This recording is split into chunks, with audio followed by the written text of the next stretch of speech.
Welcome back sa Tuklasin Mo Movie Recap. Ngayon, ikakwento ko sa inyo ang isang drama adventure film called Blue Lagoon: The Awakening. Now sit back, relax, and enjoy the show.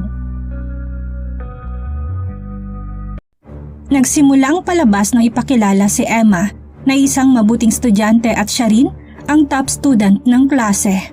Si Dean naman ay isang lalaking sobrang tamad. Tinatawag niya si Emma bilang prom queen. Makikita kung gaano sila magkaiba.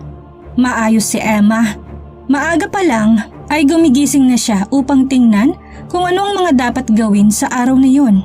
Sa kabilang banda, si Dean naman ay gumigising at nagpupunta sa palikuran matapos nun ay maglalaro ng video game. Palagi itong pinapaalalahanan ng tatay niya na kailangan niyang pumasok dahil mahuhuli na ito sa klase. Pumasok na sa eskwelahan si Emma at doon nakita niya ang kaibigan na si Lizzie. Nag-uusap sila sandali sa hallway at matapos nun, nagsimula na ang klase. Makikita ang guro nila na sinasabi sa mga estudyante ang magaganap na trip sa susunod na araw kung saan pupunta sila sa Trinidad. Pumasok si Emma na nagmamadali habang si Dean naman ay kasunod nitong pumasok na nasa likuran. Ang guro nila na nagngangalang Christensen ay nagpatuloy sa pagsasalita patungkol sa magaganap sa kanilang trip.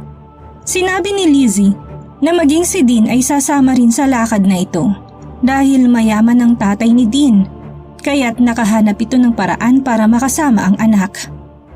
Makikita ang isang lalaki na ang pangalan ay Steven. May gusto ito kay Emma pero si Emma ay walang gusto sa kanya. Sinabi ni Lizzie kay Emma na magiging malapit kay Steven habang nasa trip sila pero hindi interesado si Emma. Sinabi ni Emma na mas gusto niya lang na magsaya sa biyahe at hindi isipin kung sinong lalaki ang magugustuhan niya. Habang nag-uusap sila, napansin niya si Dean na naghihiwa ng masanas gamit ang matalim niyang kutsilyo. Hindi naman ito nagustuhan ni Lizzie. Lumabas eksena sa Helen at sinabi sa kanila na nakasama na niya dati si Dean at sinabi nito na mabait naman itong tao. Sumang-ayon naman si Lizzie pero hindi nagtagal. Isang guro ang lumapit kay Dean dahil nakita nito ang hawak niyang kutsilyo. Kinumpis ka nitong hawak niyang patalim. Matapos nun, dinala niya si Dean sa principal office dahil binali nito ang batas ng eskwelahan dahil sa pagdadala niya ng patalim. Nang sumunod na araw, handa na si Emma na magpunta sa biyahe. Sinabi niya sa kanyang ina na masaya siya dahil pinayagan siya nitong sumama sa trip na yon. Sa kabilang banda, ang ama ni Dean ay hinihatid naman siya sa eskwelahan at nang makababa ito ay sinabi niya sa binata na mag-ingat sa biyahe. Sinabi rin niya na ginawa niya ang lahat, makasama lang siya sa trip na yon kaya kailangan niyang umayos sa biyahe. Nang sasakay na sila sa bus, nilapitan ni Stephen si Emma pero hindi ito pinansin ng dalaga. Matapos ang ilang oras na biyahe ay nakarating na sila sa Trinidad. Sinabi ng guro na maaari silang magliwaliw sa lugar at magsaya pero kinakailangan nilang makabalik sa hotel bago sumapit ang gabi. Sa sumunod na eksena, makikita na lahat sila ay nasa pool at nagsasaya. Nakasuot ng bikini si Emma habang si Steven naman ay hindi maitago ang pagkahumaling sa dalaga. Si Dean naman ay nasa kabilang tabi lang at hindi sumasali sa kanila. Si Emma na nasa pool ay napatingin kung saan nakatayo si Dean at nakita niya itong nakatitig sa kanya. Biglang sumulpot sa likuran si Steven at hinawakan siya sa may likuran at matapos nun ay inihagis pa ilalim ng tubig ang dalaga. Nakita ito ni Dean kaya umalis ito. Kinabukasan, nagkukumpuni ang lahat sa ilalim ng utos ni Christensen. Gumagawa sila ng maliit na paaralan para sa mga bata sa Trinidad habang si Dean naman ay nandoon lang at si Steven ay nagpunta kay Emma para sabihin na sisirain lang ni Dean ang lakad nilang lahat. Nang sumunod na araw, habang nakikipag-usap si Emma sa kanyang mga magulang, biglang nagpakita si Jude para sabihin na iniimbita ni Steven ang lahat ng kababaihan para sa isang pool party.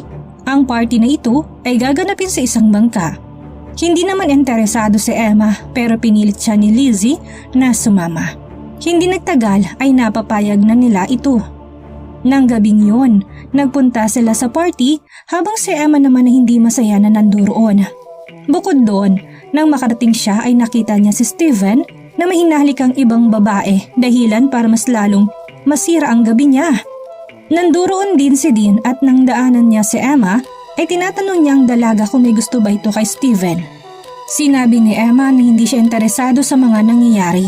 Biglang may dumating na mga pulis at sinabi na mga ito na bumaba sila sa bangka. Dahil sa pangyayaring yun, nataranta ang lahat dahilan para mahulog si Emma mula sa bangka. Walang ibang nakapansin ng pagkahulog ng dalaga bukod kay Dean. Tumalon si Dean sa tubig at tinulungan niya ito makasakay sa maliit na bangka. Dahil gustong makaiwas sa gulo, kaya't pinutol ni Dean ang taling nakakabit sa maliit na bangka na nakakabit sa malaking bangka. Huli na nang malaman nilang walang motor ang bangka. Gusto ni Emma na makabalik sa malaking bangka pero sinabi ni Dean na kung babalik sila ay masasama lang sila sa gulo kaya kailangan nilang maghintay na umalis ang mga pulis bago sila bumalik. Biglang may bagyong dumating kaya dahil doon ay hindi na sila makabalik sa malaking bangka kahit na gustuhin man nila. Lumakas ang bagyo at ang sinasakyan nilang bangka ay muntik nang tumaob. Nang sumunod na araw, nag-announce si Christensen na tapos na ang kanilang biyahe dahil sa naganap na party. Lumapit si Lizzie sa guro para sabihin na hindi nakabalik si Emma mula sa party. Sa kabilang banda, ang dalawa ay nagawang malagpasan ang bagyong dumaan. Ngayon, ang dalawa ay malapit na sa Caribbean Island. Sa mga oras na ito ay malayo pa sila sa isla. Tiningnan ni Dean ang telepono niya at nakitang punong-puno ito ng tubig. Sinabi niya kay Emma na tingnan ang telepono nito kung nasira. Sinabi ng dalaga na walang signal ang telepono niya. Kinuha ni Christensen ang attendance ng mga estudyante at nalamang maging si Dean ay nawawala. Sinabi ni Emma na dapat ay sinundan na lang nila ang malaking bangka pero hanggang sa oras na yun ay hindi pa rin sumang-ayon si Dean.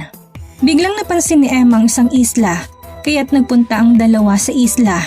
Nag-report si Christensen sa mga pulis para sabihin na nawawala ang dalawa sa mga estudyante niya at tinanong ang mga ito kung meron ba silang magagawa patungkol dito. Sinabi ng mga pulis na walang dalawa sa dagat kaya't hindi sila nakakasigurado kung mahanap ang mga ito. Sa kabilang banda, nagawa ni Emma at Dean na makarating sa isla matapos ang ilang oras ng paghihirap. Agad na tiningnan ni Emma ang telepono kung merong signal na masasaga pero hindi pa rin ito nakakahanap ng signal. Nakahanap ng baril si Dean malapit sa isla kaya't nagdesisyon itong itago. Nalaman ng ama ni Dean na nawawala ang kanyang anak dahilan upang mag-alala ito.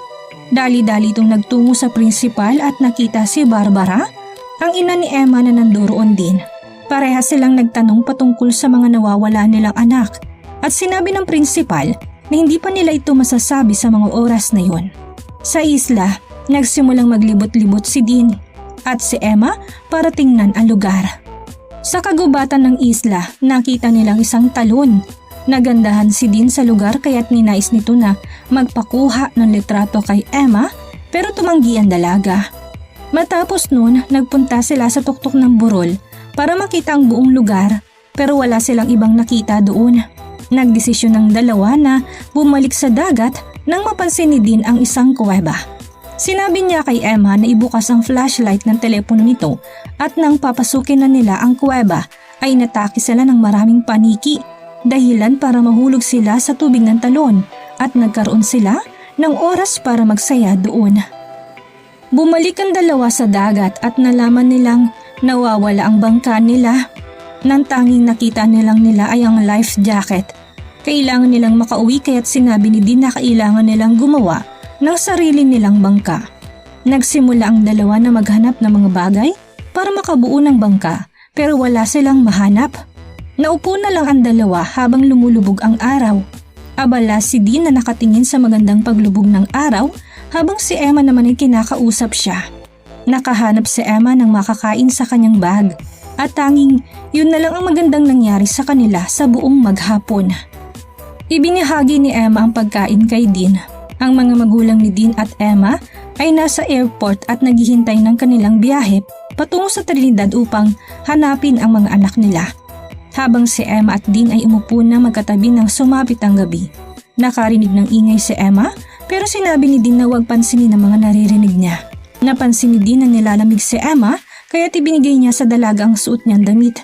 Tinanong siya ni Emma kung bakit prom queen ang tawag niya sa kanya at sinabi ng binata na maganda siya, kaya niya ito tinatawag ng ganun. Nag-usap ang dalawa at si Emma ay nakarinig muli ng ingay at sinabi lang ulit ni Dean na wag na itong pansinin. Nakatulog sila at nang sumunod na araw, nang magising si Dean ay nakita niya si Emma na nagsusulat ng SOS sa buhangin. Tumakbo si Dean para maligo sa dagat habang si Emma naman ay nakatingin lang sa kanya. Nakarating na ang mga magulang nila sa Trinidad at si Christensen ay sinabi sa mga ito na hinahanap ng kanilang mga anak ng mga pulis. Nakita rin nila ang maliit na bangka na ginamit ng dalawa pero walang sinyales ng presensya nila. Ang ama ni Dean ay nagbigay ng pera sa mga pulis para madaliin ang trabaho nila. Tumawag ang kapatid ni Emma sa mga magulang nila para humingi ng balita. Sa sinabi ng mga ito na hindi pa sila nahahanap, nagpunta si Emma sa talon para kumuha ng tubig na maiinom. Muling narinig ni Emma ang ingay pero wala siyang nakita sa paligid. Nakakita sila ng niyog at saging at iba pang mga prutas na maaring kainin at gumawa rin sila ng kubo na matutulugan. Napagod si Dean kaya't nakatulog ito. Tumabi naman si Emma sa binata dahilan para ilagay ng binata ang mga kamay nito sa likuran ng dalaga. Nagustuhan ito ni Emma kaya't wala itong nasabi. Nang sumunod na araw, habang naliligo si Emma sa talon ay tinanong siya ng binata ng patungkol sa sunscreen at sinabi ng dalaga na hanapin niya ito sa kanyang bag. Sinabi ng binata na hinanap niya ito pero hindi niya makita. Naging mas kahina-hinala ito para kay Emma at sinabing may ibang nakatira sa isla. Nasa helicopter si Jack, ang tatay ni Dean, para hanapin ang anak. Nang gabing iyon, nakakita si Emma ng buto ng tao sa isla dahilan para matakot siya. Sinabi ni Dean na kumalma siya at niyakap ang dalaga. Naghalikan ng dalawa at maya-maya'y nauwi sa pagsanib ng mga katawan nila hanggang sa marating nila ang rurok ng tagumpay. Kinaumagahan nang magising siya, hindi niya nakita si Dean sa paligid kaya't natakot ito. Sumigaw siya para tawagin ang binata. Nagpunta siya sa kakahuyan para hanapin ito at doon nakita niya ang binata na naghuhukay. Nagsimula itong kumilos ng kakaiba kaya't tinanong siya ng dalaga kung ano ang nangyayari. Matapos nun ay nahulog si Emma dahilan para masaktan siya. Ginamot ni Dean ang mga sugat ng dalaga at nagsimulang magsaya sa may talon. Sinabi ni Dean na nagsimula siyang maging tahimik sa eskwelahan simula nang mamatay ang kanyang ina mula sa aksidente. Kinabukasan, biglang umulan kaya't si Emma at Dean ay nagsaya sa gitna ng malakas na ulan. Naghalikan silang dalawa at muli may nangyari sa kanila. Isang buwan ang nakakalipas. Si Lizzie at ang mga kaibigan niya ay nakita sa balita na tumigil ng mga otoridad na maghanap kina Emma at Dean dahilan para malungkot siya. Mabilis na lumipas ang mga araw. Habang ang dalawa ay sinusulit ang bawat isa, ang mga magulang naman nila ay nag-aalala sa kanila. Sumuko na si Barbara sa pamimigay ng mga litrato ng kanilang mga anak sa lahat ng taong nakakasalubong nila. Bumalik siya sa kanilang bahay. Si Jack naman ay hinahanap pa rin ng anak. Si Emma at Dean naman ay naglalampungan sa isla at ine-enjoy ang isa't isa. Sa ngayon ay mahal na mahal nila ang isa't isa. Isang araw, namamasyal ang dalawa sa gubat na makarinig sa Emma ng helicopter na lumilipad. Kaagad silang tumakbo pabalik sa tabi ng dagat para magsagawa ng signal. Agad nilang hinanap ang flare gun pero minala sila at ang helicopter ay nalagpasan na lang sila. Hinanap ni Emma ang flare gun pero hindi niya ito makita.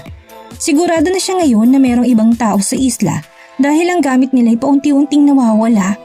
Isang araw ay nakarinig sila ng malakas na atungal kaya't nagpunta sila sa kagubatan upang tignan kung anong nangyayari doon. Nakita nilang isang itim na tigre kaya't si Dean ay nagsimulang tumakbo. Matapos nun, nakita ni Emma si Dean na nakahiga malapit sa tigre na puno-puno ng dugo at may hawak na kutsilyo sa kanyang kamay. Napatay niya ang tigre. Habang nagpapatuloy ang sexual na relasyon nila, napag-usapan na rin nilang magkaroon ng anak. Pero dahil mahirap ang buhay sa isla at iniisip pa rin ni Emma ang pamilya, kaya't napapaisip pa rin siya. Isang araw, biglang nahulog ang mga nawawalang gamit nila mula sa isang punot nang tingnan nila kung anong nasa itaas. Nakita nilang isa itong unggoy. Kaagad ni binaril ni Emma ang flare gun para gumawa ng signal pero hindi natuwa si Dean dahil gusto na niya ng buhay sa isla na kasama siya. 100 araw ang nakalipas nang isang helicopter ang dumaan at napansin sila.